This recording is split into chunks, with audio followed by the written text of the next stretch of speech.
सायंकालीन भ्रमण के समय महाराज जयवर्धन अपने महामात्य से अचानक पूछ बैठे। शाम की शीतल बयार उनके मन की तरंगों को हौले से गति दे रही थी। एक आम्रकुंज बालादित्य को संबोधित करते हुए कहने लगे, मंत्रीवर, क्या विधि के विधान में कोई तर्क है जो यह बता सके कि मैं राजा क्यों हूँ और आप मंत्री क्यों हैं? महाराज, सृष्टि की विधि व्यवस्था उद्देश्यपूर्ण है। सृष्टि में कहीं कोई संयोग नहीं है। सभी कुछ यहाँ कर्म फल के सुनिश्चित विधान से अनुशासित है। बालादित्य ने उत्तर दिया। इसलिए कोई राजा क्यों बना और कोई मंत्री क्यों, इसका कोई न कोई कारण अवश्य होगा। वही तो मैं जानना चाहता हूँ। राजा के स्वर में आतुरता की अकुलाहट थी। महाराज, आपके सवालों का उत्तर तो कोई भूत भविष्य को जानने वाला, वर्तमान के सत्य से परिचित कोई त्रिकालदर्शी ही बता सकता है। महामात्य ने सुझाव दिया। ऐसा त्रिकालदर्शी सिद्ध पुरुष कौन है? महायोगी सर्पहा। अमात्यवर, हम उनके दर्शन करके अपनी जिज्ञासा शांत करना चाहते हैं। जयवर्धन उतावले स्वर में बोले। उनके दर्शनों के लिए हमें साल वन की यात्रा करनी पड़ेगी। महासिद्ध वहाँ एक कुटिया में रहते हैं। बहुत अच्छा, हम कल वहाँ चलेंगे। महाराज जयवर्धन अपनी जिज्ञासा का समाधान अतिशीघ्र ढूंढ लेना चाहते थे। दूसरे दिन सुबह महाराज और महामात्य दोनों अपने अपने घोड़े पर सवार होकर वन की ओर चल पड़े और दोपहर के समय बिहड़ जंगल में स्थित योगी राज की कुटिया पर पहुंच गए। महायोगी के तेजस्वी मुख को देखकर राजा जयवर्धन ने श्रद्धावनत हो उन्हें प्रणाम किया। योगीराज ने अपनी मधुर वाणी में उन्हें आशीर्वाद दिया, आसन ग्रहण करने का संकेत दिया। जंगल के मीठे फलों से उनकी आवभगत करते हुए उन्होंने राजा से वहां आने का कारण पूछा। प्रभु, मेरे मन में विधि के विधान के रहस्य को जानने की उत्सुकता है। बार बार मेरे मन में यह सवाल गूंजता है, मैं राजा क्यों बना? महाराज जयवर्धन ने अपने मन की बात निवेदित कर दी। ठीक है राजन, आप इतने उत्सुक हैं तो मैं बताता हूँ। आप यहाँ से दक्षिण दिशा में 20 कोस की यात्रा करें। आपको वहाँ एक आदमी मिलेगा जो कंकड़ पत्थर खा रहा होगा। वह आपके प्रश्न का उत्तर देगा। योगीराज ने राजा को समझाते हुए कहा।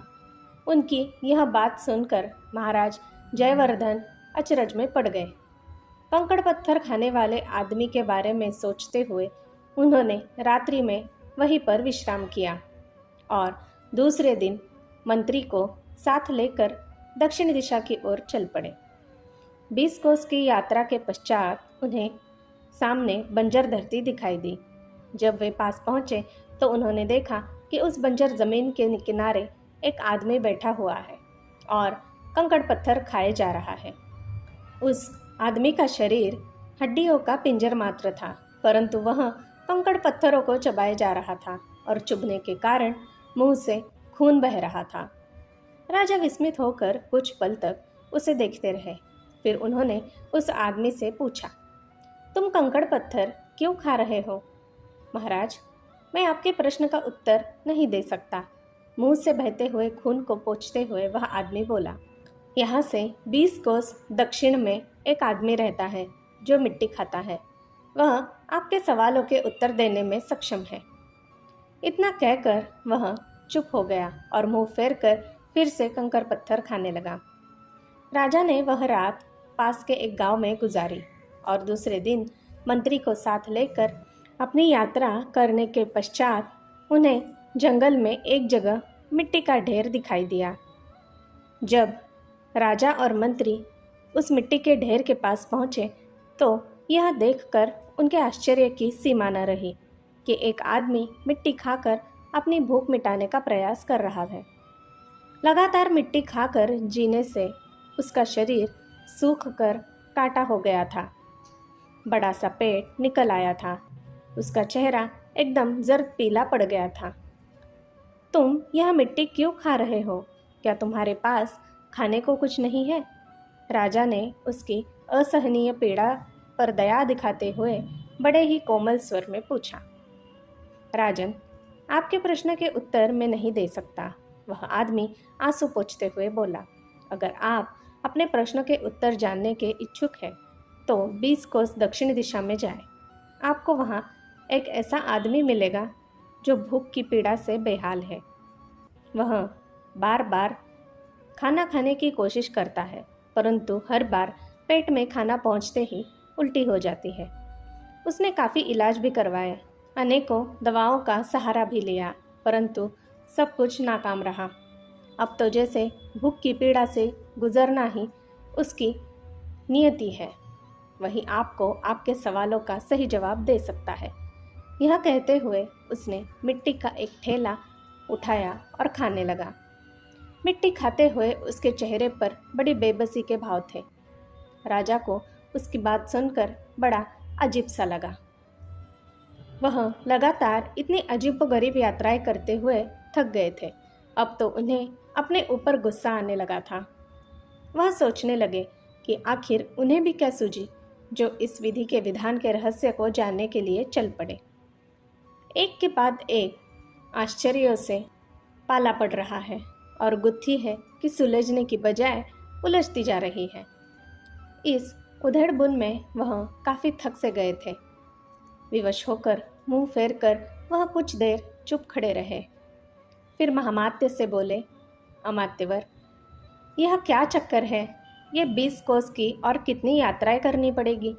महाराज, मुझे यह आदमी पहचाने से लगते हैं। मेरा अनुमान है कि शायद यह 20 कोस की अंतिम यात्रा होगी। महामात्य ने कुछ सोचते हुए कहा। महामात्य की बात सुनकर राजा की निराशा कुछ कम हुई। रात को वहाँ विश्राम कर दूसरे दिन सुबह वे फिर अपनी यात्रा पर निकल पड़े। सचमुच 20 कोस की यात्रा के बाद एक गांव में उन्हें एक आदमी मिला जो भूख की पीड़ा से बेहाल था। तरह तरह का भोजन उसके पास रखा था। वह उसे खाने का प्रयत्न भी करता, लेकिन हर बार उल्टी हो जाती। गांव वालों ने महाराज जयवर्धन एवं उनके महामात्य को बतलाया कि हम सब ने इसके इलाज और उपचार की काफ़ी कोशिशें की, परंतु कोई लाभ नहीं हुआ। राजा जयवर्धन काफ़ी देर तक उसकी बेबसी को देखते रहे। फिर बोले, हे महानुभाव, आपकी यहाँ क्या गति है? किसी ने बता दी है या फिर विधाता ने रची है? राजन, अपनी इस गति का कारण मैं स्वयं हूँ। आप बैठ जाएं और विश्राम कर ले, फिर मैं आपको अपनी कहानी सुनाता हूँ। मेरी कहानी में ही आपको अपने प्रश्नों के उत्तर मिल जाएंगे। उस आदमी ने अटक अटक कर अपनी बात पूरी की। जब राजा ने विश्राम कर लिया तो वह आदमी अपनी कहानी सुनाने बैठा। राजन, कभी किसी समय हम 5 मित्र व्यापार के लिए यात्रा कर रहे थे। यात्रा के बीच में एक दिन तालाब के किनारे हम सब दोपहर का भोजन करने के लिए रुके। सभी के पास 2-2 रोटियां थीं। सभी मित्रों ने सलाह बनाई कि चटनी पीसी जाए और उसके साथ रोटी खाई जाए। एक साथी को भूख कुछ ज़्यादा ही लगी थी, सो उसने बिना चटनी के ही रोटी खा ली। बाकी साथी जब चटनी पीसकर रोटी खाने के लिए बैठे तो एक साधु वहाँ आ पहुँचा और बोला, मुझे 2 रोटियाँ दे दो, बड़ी भूख लगी है। इसके उत्तर में 5 साथियों के 5 उत्तर मिले। पहले ने कहा, अच्छा, तुम्हें भूख लगी है और मुझे क्या लगी है? 2 ही तो रोटियां हैं, अगर ये भी तुम्हें दे दूँ तो मैं क्या कंकर पत्थर खाऊं? इससे तो अच्छा है कि तुम ही कंकर पत्थर चबाओ। दूसरे ने कहा, जा भाग यहाँ से, इतने मेहनत से चटनी पीसी है, अगर ये रोटी चटनी तुम्हें दे दूँ तो मैं क्या मिट्टी खाऊं? अच्छा हो कि तुम्हें मिट्टी खाकर पेट भर लो। तुम्हारी भूख मिटाकर मुझे क्या मिलेगा? रोटी के सहारे तो पेट भरता है, उन्हें तुम्हें देकर मैं क्या भूखा तड़पूं? भूख की पीड़ा से झटपटाना है तो तुम ही झटपटाओ, जाओ भागो यहाँ से। चौथा कहने लगा, साधु महाराज, मैं विवश हूँ, तुम्हें रोटी नहीं दे सकता, क्योंकि आपके यहाँ आने से पहले ही मैंने अपनी रोटियाँ खा चुका हूँ। अगर होती तो मैं ज़रूर दे देता। मुझे दुख है कि आपकी भूख मिटाने से असमर्थ हूँ। हम सब की बातें सुनकर 5वें ने बड़े ही विनम्र स्वर में कहा, साधु महाराज, आप मेरे साथियों की बातों पर ध्यान न दें। ये 2 रोटियां मेरे पास हैं, आप इन्हें खाकर अपनी भूख मिटा लें। यह कहते हुए हमारे 5वें साथी ने अपनी दोनों रोटियां हाथ में पकड़ ली और बारी बारी से हम सबकी ओर देखकर बोला, जैसी तुम्हारी भावना है वैसा ही तुम्हें फल मिलेगा। तुम लोग विधि के विधान को शायद नहीं जानते। इस संसार में भावनाएं, विचार और कर्म अपने अनुरूप परिणाम प्रस्तुत किए बिना नहीं रहते। इसमें देर सबेर भले ही हो, पर क्रिया की प्रतिक्रिया हुए बिना नहीं रहती। जिसने कंकर पत्थर से पेट भरने की सलाह दी है, उसे अगले जन्म में कंकर पत्थर खाकर ही रहना पड़ेगा। मुझे मिट्टी खाने की बात कहने वाले को मिट्टी खाकर ही गुजारा करना होगा। और जो कहता है कि मैं भी जाकर भूख से तड़पूं, उसे अपनी भावनाओं के अनुसार भूख से तड़पना होगा।